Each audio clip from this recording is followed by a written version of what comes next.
Hi, hello, welcome. My name is Jesse, and I just saw Backrooms.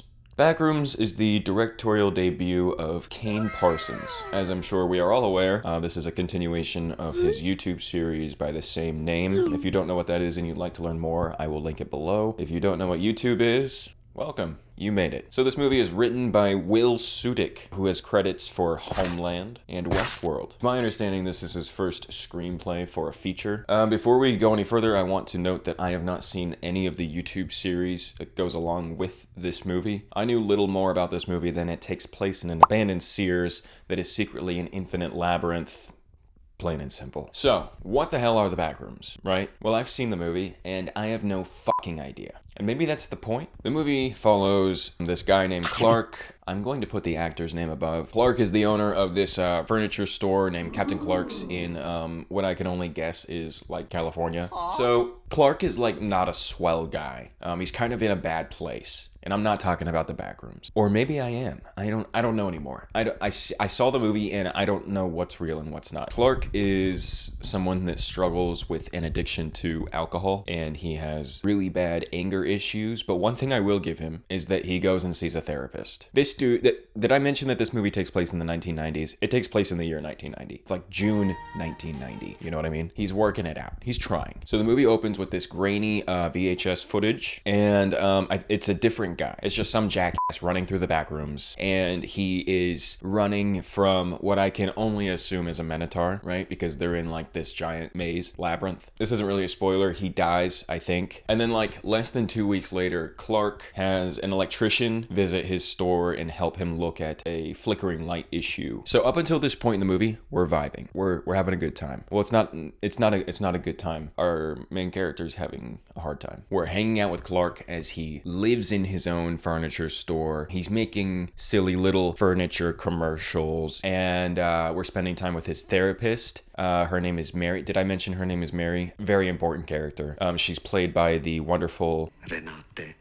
Reinsve. She's actually the secret protagonist of this movie, but we'll get to that. Anyway, Mary is just cruising through life while carrying this insurmountable amount of baggage and eats dinner alone in front of her TV. But let's go back to Clark, okay? We're back at Captain Clark's furniture store. One night, he gets fed up and turns off every single breaker down in like the bottom floor of his store. And then he notices something on the wall, like some sliver of light, okay? And after a little bit of dilly-dallying, Kent Clark goes through the wall. He just phases right through, you know what I mean? Like vision, like WandaVision. And he ends up in Charlotte Gillam's The Yellow Wallpaper. I'm not kidding. There has to be some sort of analogy to that story, right? Am I reaching? So Clark sees all of this furniture stacked up, just random shit. And he's not even that off-put by it. He's more just like concerned that he phased through a wall and found more of his store. And like a man that has just moved to the capital of Italy, he just starts roaming. Now we are truly in the Backrooms.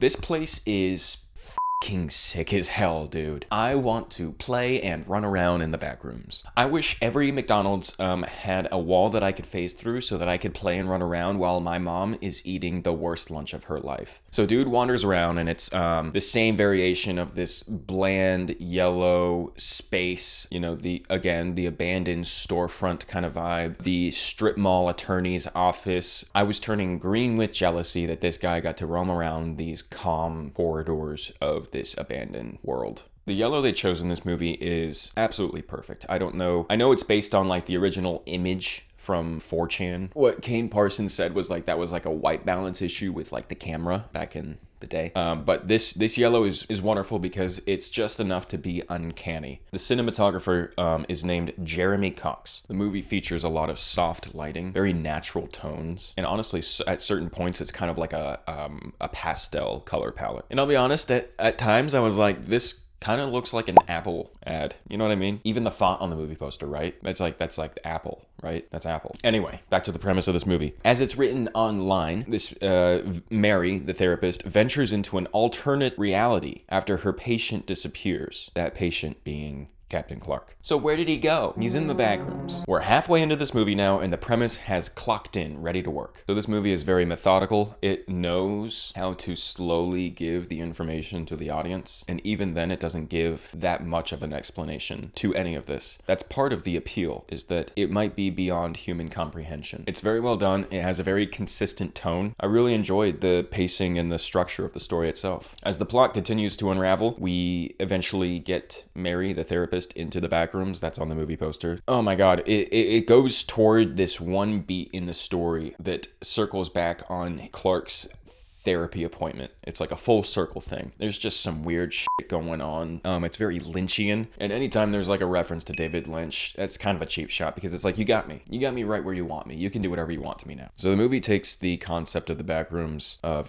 infinite rooms, each varying and each with strange, almost nostalgic things that aren't where they're supposed to be. It takes it all to an extreme, but this is just my take. You could have gone even further. I would have stretched this concept until it snapped like a rubber band. I want to see it get weird. The Backrooms does show off a lot of strange rooms, of course. I would hope so. And so, maybe this is the point. It goes on forever. Throughout all of time and space, in each direction, the infinite universe's subconscious stores everything away in replicas of man-made spaces. And I wanted to see so much more, I wanted more of The Dangerous Place. Sue me. I would watch 36 more of these if A24 had the gall to make that happen. Kane's a young guy. We're about the same age. Let's just do this our entire lives. You keep making them, I keep watching them, and we just continue this loop. I'll be seated in the theater, eating every backroom you feed me. One more shout out before we go. The score. The score was done by Ido van Bremen alongside our boy Kane Parsons. It was atmospheric, unpredictable, and strange. I understand that there is a certain genre of music created just for like the liminal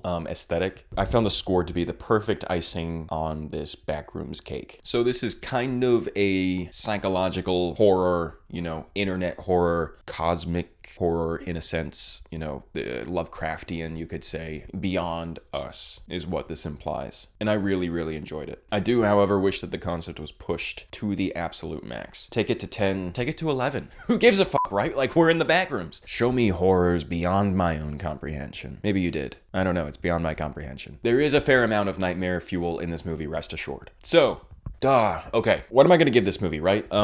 Let's see, 8, 9. You know what, buddy? Yeah, you're getting a 9. Congratulations, it's your first movie, I'm giving you a 9. Reduce the fractions, 4.5 out of 5 stars for all you letterboxers out there. Absolutely go see Backrooms. Go see it right now. Leave your house, go, put your shoes on. I'm watching. See it in the theater. Please, go see Backrooms for yourself and form your own opinion. Thanks for watching. Drive safe. Thank you. Bye.